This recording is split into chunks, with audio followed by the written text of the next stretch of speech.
Ik hier nog even een gedichtje voor je om mij af te sluiten. En dit gedichtje voer ik en dat deed me eigenlijk wel denken aan mezelf van vroeger, van jettijd.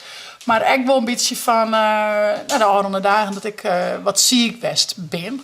En dan vond ik dit wel heel mooi toepasselijk. Dus ik deel hem even mee. Te volle, te lood, te druk om je heen. De geuren, de kleuren, het licht door me zeer. De stem, het roeien, het tinken, het matten. Het is te volle, mijn holle te teer. Het tongert, het piepert, ik kan het net verneren. Te hege antennes, het bereik is te grut. Uit en terug moet ik gewoon even schoolje. Om te wien, weer restig wordt. Nou, ik vind het wel een heel mooi gedichtje van momenten als het even helemaal op is. En even helemaal niks meer worst. En dan gewoon even weer tot hij zelf komt, maar lekker rustig rust.